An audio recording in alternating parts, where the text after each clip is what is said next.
여러분, 오늘은 일본의 작은 시골 마을에서 시작된 한 여성의 이야기를 들려드리려 합니다. 이 이야기의 주인공 사쿠라는 지금 서울의 한 카페에 앉아 자신의 과거를 회상하고 있습니다. 그녀의 인생을 바꾼 그날의 기억으로 돌아가 볼까요? 안녕하세요. 제 이름은 사쿠라입니다.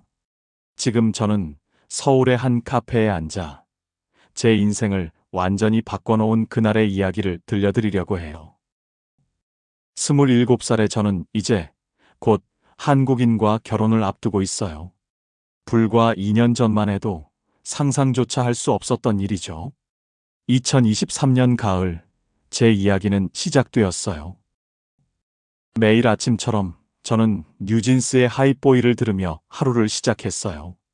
침대 옆 책상에는 밤새 보던 도깨비 마지막 회가 태블릿에 일시정지된 채로 남아 있었죠. 창밖으로는 우리 가족이 대대로 운영해온 묘칸의 정원이 보였어요.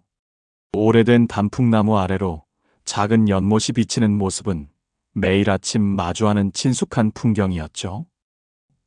사쿠라, 아침 준비됐어. 어머니의 목소리에 서둘러 아래층으로 내려갔어요. 우리 가족의 아침은 늘 분주했어요. 료칸 손님들의 아침 식사 준비에 가족들 모두가 바빴거든요.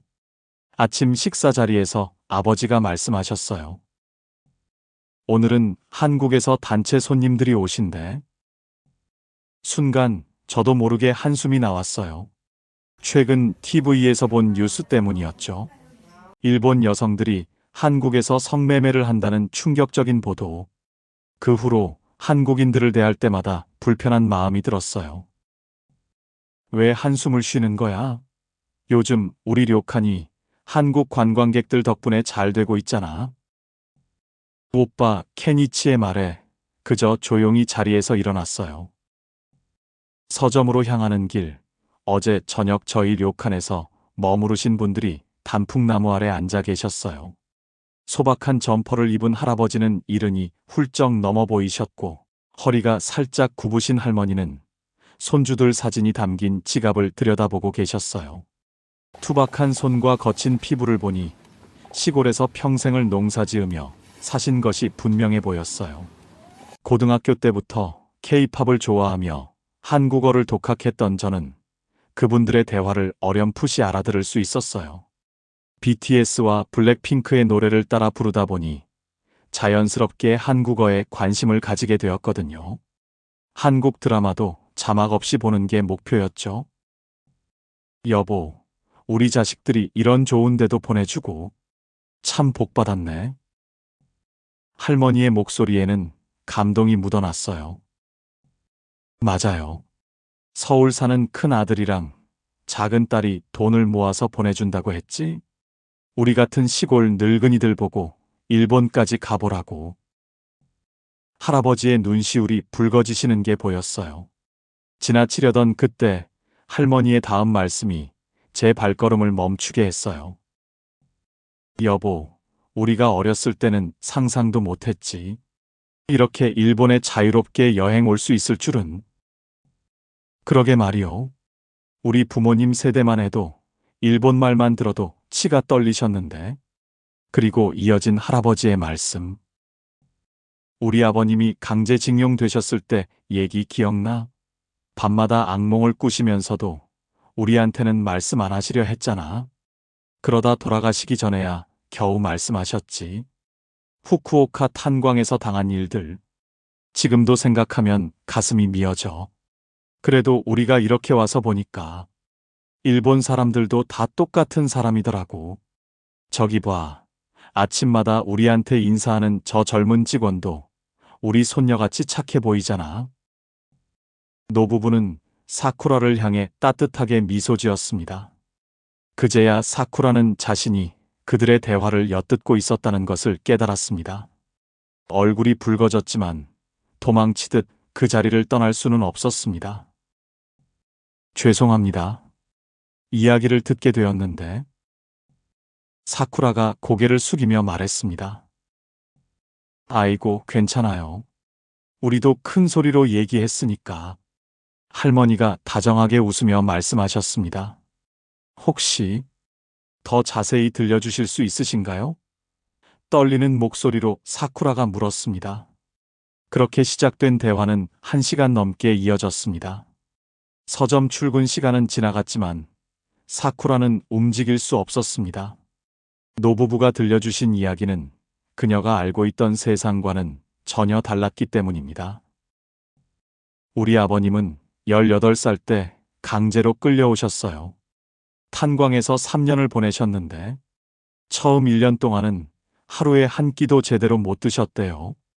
도망치려다 붙잡혀서 매맞고 친구들이 굶어 죽어나가는 걸 보면서도 아무것도 할 수 없었대요.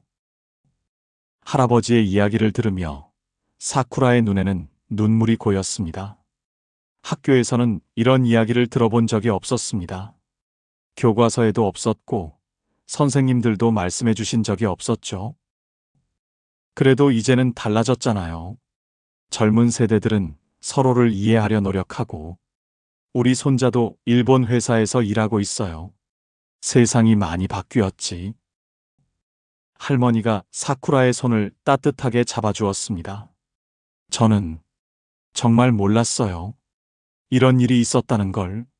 사쿠라의 목소리가 떨렸습니다. 괜찮아요. 당신이 잘못한 게 아니잖아요. 하지만 이제 알게 되었으니 기억해 주세요.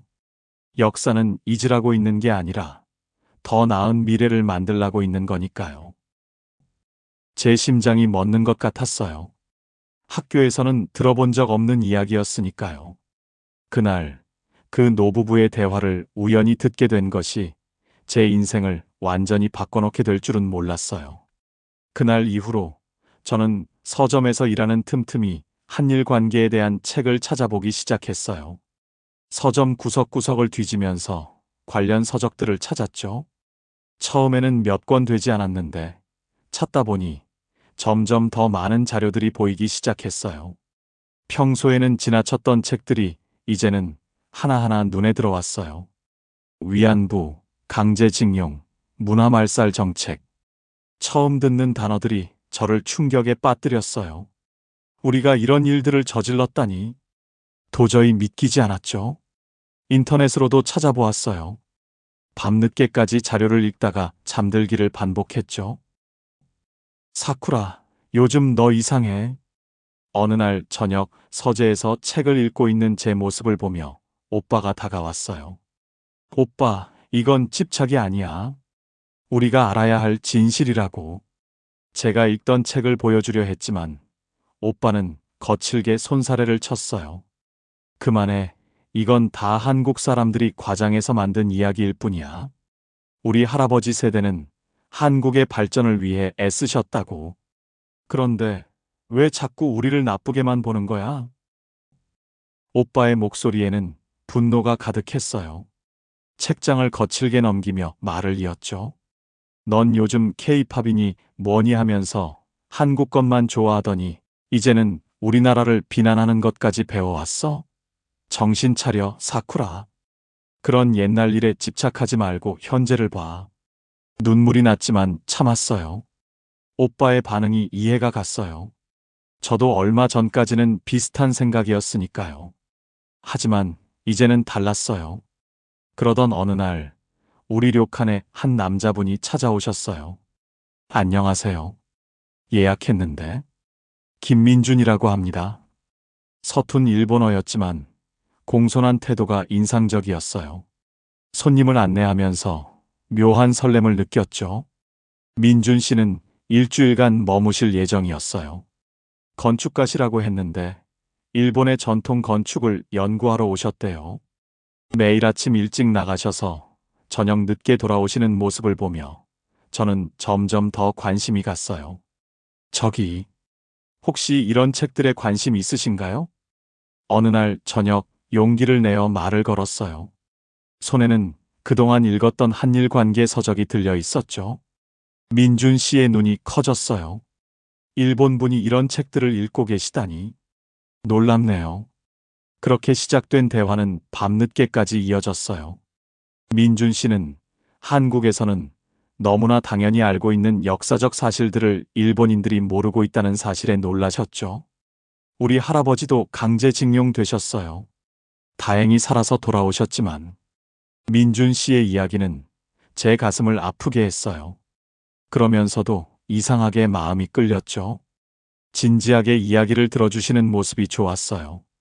일주일이 금방 지나갔어요.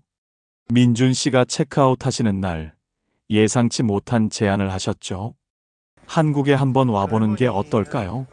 제가 보여드리고 싶은 곳들이 많아요. 처음에는 망설였어요. 하지만 그동안 책으로만 보았던 것들을 직접 보고 싶다는 생각이 들었죠. 결국 용기를 내어 한국행을 결심했어요. 한국은 제가 알고 있던 것과는 전혀 달랐어요. 현대적인 빌딩들 사이로 고궁이 보이는 풍경, 전통과 현대가 조화를 이루는 도시의 모습이 놀라웠죠. 특히 서대문형무소를 방문했을 때는 가슴이 미어졌어요. 민준 씨가 설명해 주셨죠. 이곳은 일제강점기 때 독립운동가들을 고문하고 투옥했던 곳이에요. 1908년에 지어져서 해방될 때까지 수많은 독립운동가들이 이곳에서 고통받았죠. 좁은 감방들을 보면서 발걸음이 무거워졌어요. 유관순 열사도 이곳에서 옥사하셨어요. 당시 나이가 고작 17살이었죠. 고문을 받으면서도 대한독립만세를 외쳤대요. 17살. 제가 고등학교 시절 K-팝을 들으며 즐거워하던 나이에 이곳에서는 한 소녀가 나라의 독립을 위해 목숨을 바쳤다고 생각하니 눈물이 멈추지 않았어요. 민준 씨의 할아버지를 뵈었을 때는 더욱 그랬어요. 울지 마라. 내가 잘못한 게 아니잖니. 할아버지의 따뜻한 말씀에 오히려 더 눈물이 났어요. 일본으로 돌아와서 오빠에게 모든 것을 털어놓았어요.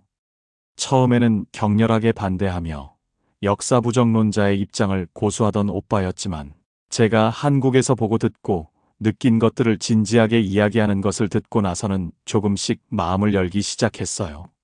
내가 그런 것까지 알아보고 있었구나.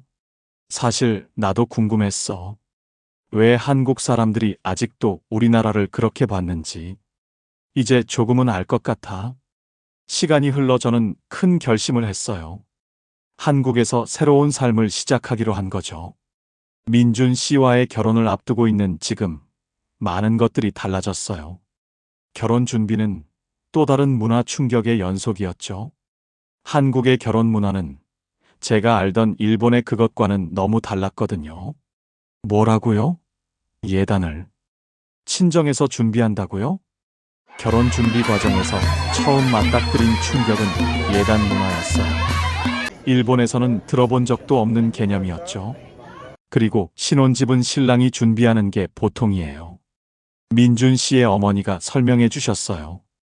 저는 당황했죠. 일본에서는 보통 신혼부부가 함께 집을 구하고 비용도 분담하는 것이 일반적이었거든요. 아니에요. 제가 모아둔 돈도 있으니까. 제가 말하자 민준 씨가 손을 저었어요. 여보, 그 돈은 료칸 리모델링에 써야 하지 않아요? 신혼집은 내가 알아볼게요.